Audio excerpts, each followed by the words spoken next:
Bonjour, dans cette vidéo j'expliquerai les modalités de la transmission des messages nerveux.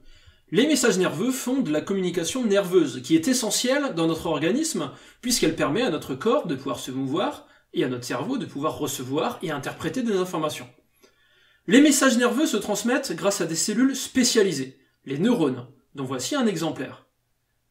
Un neurone comporte comme n'importe quelle autre cellule eucaryote une membrane plasmique, un cytoplasme et un noyau. Mais les neurones ont pour particularité de présenter des prolongements cytoplasmiques qui sont les dendrites et l'axone. L'axone est très long, sa taille peut aller jusqu'à plusieurs dizaines de centimètres, et c'est lui qui va permettre le transport de l'information d'un point A à un point B. Les dendrites sont en général moins longues et permettent de récolter les informations auprès d'autres neurones ou auprès de récepteurs sensoriels. Donc en gros, les dendrites récupèrent les informations.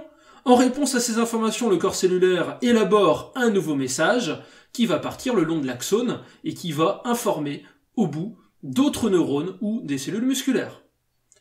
Le bout de l'axone est ramifié en ce qu'on appelle une arborisation terminale, et chaque branche de cette arborisation peut établir une connexion avec une autre cellule nerveuse ou une cellule musculaire. Ce genre de connexion se nomme synapse. Ainsi, les neurones peuvent former des réseaux complexes en établissant des synapses entre eux. Pour bien comprendre comment se déroule la communication nerveuse, il est donc essentiel de savoir comment se propage un message nerveux le long d'un axone ou d'une dendrite, et comment les messages sont transmis au niveau des synapses. Commençons par étudier la propagation du message nerveux le long de l'axone. Ce message est de nature électrique, et est donc mesurable par des appareils de type oscilloscope. Si je plante une électrode reliée à un oscilloscope dans un axone, et que je compare son potentiel électrique avec une deuxième électrode située à l'extérieur, je me rends compte qu'il y a en permanence une différence de potentiel considérable, donc en l'occurrence ici de 70 mV. Il s'agit de ce qu'on appelle le potentiel de repos de l'axone. Ce potentiel de repos est créé par des répartitions déséquilibrées des ions de part et d'autre de la membrane de l'axone. À l'intérieur, on a en fait plus d'ions négatifs, alors qu'à l'extérieur, on va avoir plus d'ions positifs. Ces différences de répartition des ions sont permises par des pompes ioniques qui fonctionnent en permanence. Maintenant, je plante plus loin dans l'axone des électrodes stimulatrices, qui elles vont décharger une impulsion électrique. Dès qu'on envoie l'impulsion, on voit qu'il y a une inversion de la polarité à l'endroit de l'impulsion. Les charges positives sont maintenant davantage présentes à l'intérieur de l'axone, tandis que les charges négatives sont plutôt situées à l'extérieur. Et cette inversion de polarité, elle va se propager le long de l'axone. Du coup, lorsque l'inversion arrive jusqu'à mon oscilloscope là, il va mesurer une différence de potentiel de plus 30 mV au lieu des moins 70 mV mesurés lorsque l'axone est au repos. Cette inversion transitoire de la polarité membranaire, c'est ce qu'on appelle le potentiel d'action.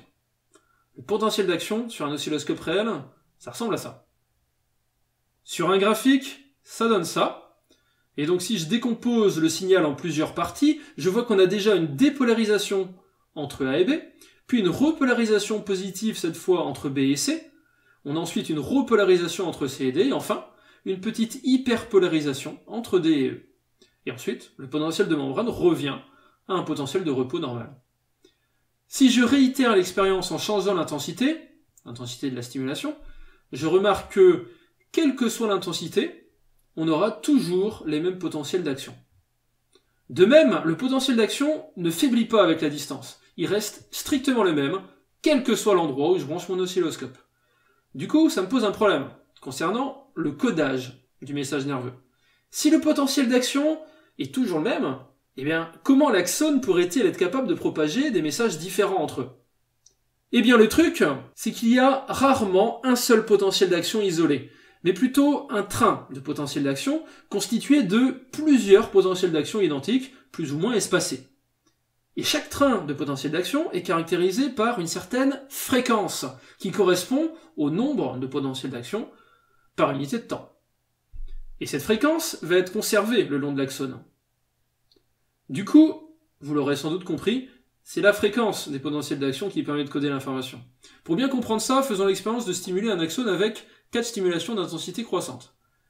Si l'intensité de la stimulation est faible, vous voyez qu'il n'y a ici que 2 potentiels d'action dans le train. Si l'intensité est un peu plus forte, on en aura 4. Si elle est encore plus forte, on en aura 7. Et pour notre intensité de stimulation la plus élevée, là, on en aura 9. Et pendant la même durée. On voit donc bien que le codage de l'information se fait par la fréquence. Plus l'information est importante, plus la fréquence est élevée. Au passage, si l'intensité de la stimulation est en dessous d'un certain seuil, il n'y aura pas de réponse du tout. Par exemple, dans le cas d'un réflexe myotatique, l'intensité de stimulation dépendra de l'étirement du muscle. Si l'étirement est trop faible, il n'y aura pas de potentiel d'action créé. Mais si l'étirement est plus important, là, on va avoir un train de potentiel d'action, et avec une fréquence qui sera d'autant plus élevée que l'étirement sera fort. Voilà comment est codé le message électrique le long d'un axone. Il nous reste maintenant à comprendre comment la transmission se fait au niveau des synapses, c'est-à-dire au niveau de la zone de connexion entre deux neurones, dans ce cas-là on parle de synapse neuroneuronique, ou entre un neurone et une cellule musculaire. Dans ce cas-là, on parle de synapse neuromusculaire ou de plaque motrice. En fait, la transmission du message au niveau d'une synapse, elle se fait grâce à une molécule qu'on appelle le neurotransmetteur, encore appelé neuromédiateur. En gros, c'est pareil. Et dans le cas de la motricité, ce neuromédiateur, c'est l'acétylcholine. On a ici une image prise via un microscope électronique à transmission d'une synapse. En bleu, on a ici le bout de l'axone, donc le bout de l'axone du neurone présynaptique, donc situé avant la synapse. Et en rose, on a une dendrite d'un neurone post-synaptique, donc le neurone situé après la synapse. Entre les deux, on a ce qu'on appelle la fente synaptique. L'acétylcholine, donc le neuromédiateur, est localisé dans ces vésicules-là, situées tout au bout de l'axone, dans ce qu'on appelle le bouton synaptique. En schématique, ça donne ça. Avec ici le neurone présynaptique et là le neurone post-synaptique. Le neuromédiateur, donc l'acétylcholine, est ici représenté par des petits triangles jaunes et est situé dans les vésicules présentes sur le bouton synaptique. Sur la membrane du neurone post-synaptique, on a des récepteurs, qualifiés de récepteurs spécifiques, puisqu'ils ne peuvent être activés que par le neuromédiateur. En fait, leur forme 3D est complémentaire à celle du neuromédiateur.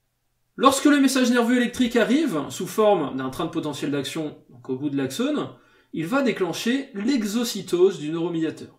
Ça veut dire que, en gros, les vésicules vont se déplacer et fusionner avec la membrane.